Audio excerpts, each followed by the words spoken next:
हसनात भाई, इस मुल्क की बदकिस्मती कह लें कि इस वक्त ये आ गया है कि कुछ जर्नलिस्ट जो हैं वो इधर के हो गए हैं और कुछ उधर के हो गए हैं। लेकिन अल्लाह पाक की आप पर रहमत है कि अभी तक आप पर ये को 22 का स्टिकर जो है वो आप पे नहीं लगा। इसीलिए हमने आपसे रिक्वेस्ट की थी कि आप हमारे प्रोग्राम में आए, क्योंकि आप साफ सुथरी और क्लियर बात करते हैं। सवाल मैं आपसे छोटा सा ये करना चाहता हूँ कि 22 जजेस को सुप्रीम कोर्ट में एडहॉक पर पहले भी तैनात किया गया, अब 4 जजेस को लगाने को क्यों मुतनाज़ा बनाया जा रहा है? क्या तनकीद जो है वो आप समझते हैं दानिस्ता है या वाकई नंबर गेम का मामला है?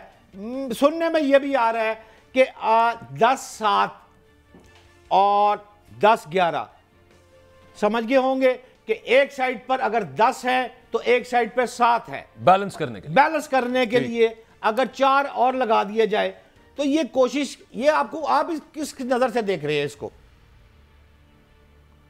देखें, ये बात क्योंकि जो टाइमिंग है एडहॉक जजेस की उस पर बात हो सकती है, क्योंकि बड़ा वादे है कि चीफ जस्टिस काजी फैसा और पीटीआई बिल्कुल आमने सामने है और एक दूसरे पे बड़ा शदीद मिसट्रस्ट है। अब इसमें कोई शक नहीं है कि पेंडेंसी बहुत ज़्यादा है, एडहॉक जज भी होने चाहिए, ज़रूरत है, या जो परमानेंट सीटें बढ़ाई जाएं, क्योंकि 17 सीटें जो इस वक्त हैं जजेस, लेकिन वो पेंडेंसी कम नहीं हो रही बल्कि बढ़ रही है। लेकिन जो मसला है कि टाइमिंग पे बात हो रही है। दूसरा जो आप बात कर रहे हैं, कल भी बताया जा रहा है जुडिशल कमीशन में एक मेंबर ने बात की, इनको कौन से केसेस के लिए मामूर किया जाएगा। तो खैर वो कहा गया कि जो कमेटी है वो डिसाइड करेगी। अब कमेटी में चीफ जस्टिस काजी फैसा, जैसे मुनीब अख्तर और जैसे मंसूर अली शाह हैं, तो मेरा नहीं ख्याल कि इनको हाई प्रोफाइल केसेस में कोशिश की जाएगी कि इनको बिठाया जाएगा, क्योंकि कमेटी में जो है वो चीफ जस्टिस का ये इख्तियार नहीं है।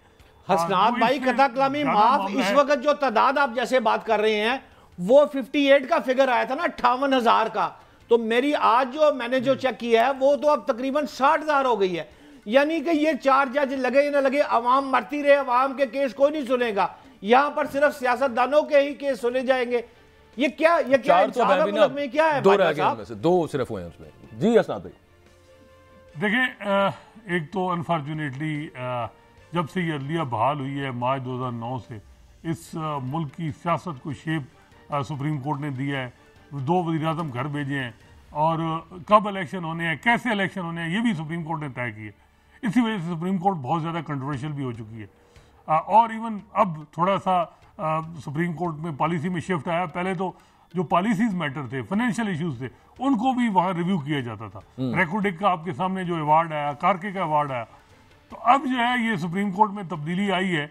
लेकिन जो पॉलिटिक्स का जहाँ तक मामला है, वो इस मामले में अभी भी ज़ाहिर बात है सुप्रीम कोर्ट जो है वो उसके सामने केस आते हैं और वो केस सुने भी जाते हैं। लेकिन मेरा ख्याल है कि ये जजेस खुद, इनको सजेशन भी सीनियर वकला की तरफ से हो रही है कि आप जो है वो हाई प्रोफाइल पोलिटिकल नेचर जो कंट्रोवर्शियल केसेस हैं उनका हिस्सा ना बने।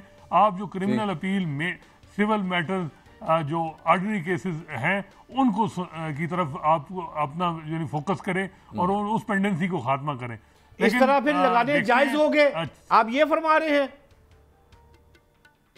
देखिए, एडहॉक जज मेरा ख्याल है कि कोई कबाल एक है कि अगर उनको high profile political nature cases में नहीं बिठाया जाता और कहा जाता है कि जी 6,000 5,000 क्रिमिनल केस हैं, और अभी उस दिन पिछले हफ्ते 6 जुलाई को 45 केस सुप्रीम कोर्ट में लगे, जिनमें से वो लोग थे जो वफात पा गए या जिन्होंने अपनी सजाएं जो है वो पूरी करके वो रिलीज हो गया और उनकी जेल पिटीशन टेकअप नहीं हुई। ये हाल है सुप्रीम कोर्ट में। तो ये जजेस, इनके जो बताया गया वो ये है कि जी क्रिमिनल केसेस जो जेल पिटीशन है उनकी डिस्पोजल के लिए जी ये होंगे, तो इसमें कोई कबात नहीं है। देखिए ना, लेकिन इसके अलावा 2 जो बड़ी चीजें हैं, मजहर आलम मियां खेल साहब है वो ये जी, अच्छा आप बात पूरी कर लीजिए, माजरत प्लीज बात करिए। आप मजहर आलम मियां खेल साहब की बात कर रहे थे, उन्होंने सोशल मीडिया के जो क्रिटिसिज्म आया उस पे उन्होंने व्हाट्सएप पे मैसेज किया चीफ जस्टिस काजी साहब को कि जी मैं नहीं, इस प्रेशर में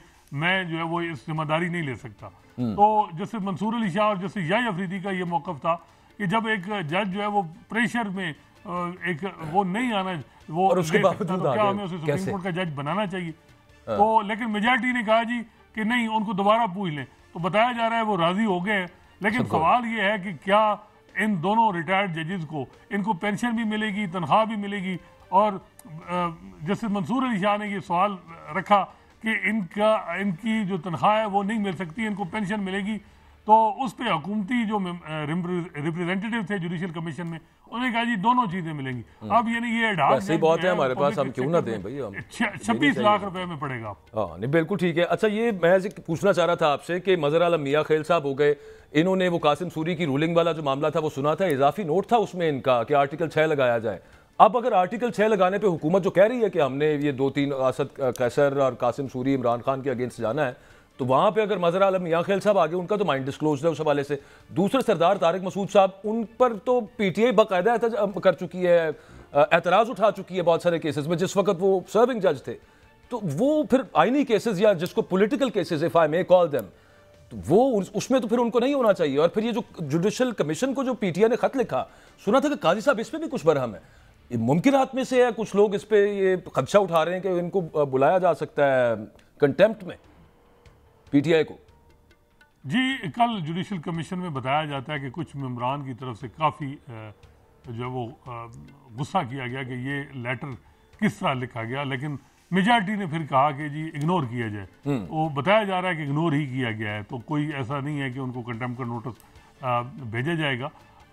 लेकिन जो अब बात कर रहे हैं कि जी ये पॉलिटिकल केसेस का हिस्सा, आर्टिकल 6 का जो मामला केस है वो तो वहाँ स्पेशल कोर्ट बनेगी। अगर हुकूमत, मेरा नहीं ख्याल कि ये सिर्फ बयानात तक महदूद है, बिल्कुल आर्टिकल 6 पर साबित भी बाजवा साहब आपकी इजाजत से छोटा सा एक मैं फिक्रा लेना चाहता हूँ कि ये जो अदलिया का इख्तलाफ है, जो आपकी गुफ्तगू से भी मुझे समझ आ रहा है, ये सिर्फ ये मखसूस नशिस्तों के हवाले से या फिर ये सियासी और नजरियाती इख्तलाफ है? आप कैसे देख रहे हैं ये इस इख्तलाफ को? ये सिर्फ एक फैसला है या बिल्कुल ही डिफरेंस आ चुका है? गाइड कीजिए। देखिए मसला इस वक्त बड़ा वाज़ेह है कि सुप्रीम कोर्ट में मेजॉरिटी जो है वो समझती है कि जो एग्जिस्टिंग चीफ जस्टिस काजी फैसल साहब की पॉलिसी है उससे वो जो है वो डिफर कर रहे हैं, बड़ा वाज़ेह डिफर कर रहे हैं। इंटरफेरेंस के मामले में जिस तरह उन्होंने चीज़ों को डील किया, उन्होंने तो बल्कि इंक्वायरी कमीशन और हुकूमत को मामला सौंप दिया, और फिर जिस तरह जनवरी 13 का फैसला है उन्होंने बल्ले वाला किया। तो ये जो फैसला है रिजर्व सीट का, मैं तो इसको समझता हूँ कि ये सिर्फ एक मकसद ये था कि हुकूमत कॉन्स्टिट्यूशन अमेंडमेंट ना कर पाए और कॉन्स्टिट्यूशन अमेंडमेंट के जरिए जुडिशल पैकेज ना आए।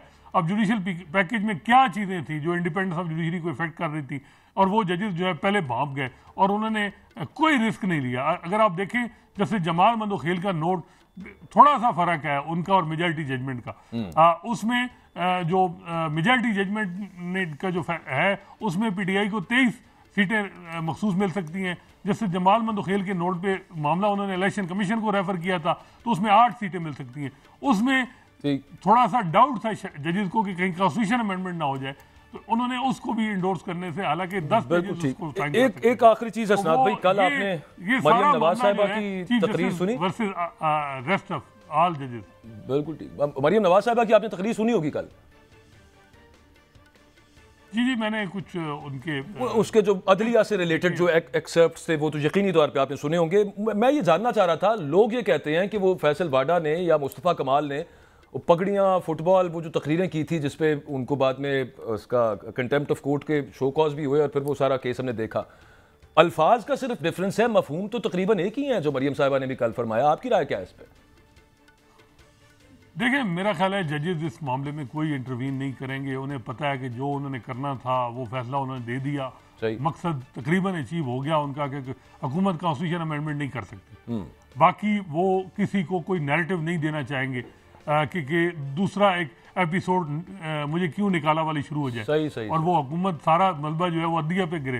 तो ये मेरा ख्याल है पीटीआई को अपनी लीगल पॉलिटिकल स्ट्रेटजी बनानी होगी। जो मामलात हैं उनका जहां तक ये था कि रिजर्व सीटें मिलें पीटीआई को और पीटीआई एक जमात के तौर पे उनको रिस्टोर किया जाए, इससे ज्यादा मेरा नहीं ख्याल की चीजें जाएंगी। हाँ एक बड़ा इंपॉर्टेंट मामला है वो इलेक्शन ट्रिब्यूनल का, पंजाब के इलेक्शन ट्रिब्यूनल का। वो मामला जो है अब देखते हैं कि जो है वो एब्सोल्युटली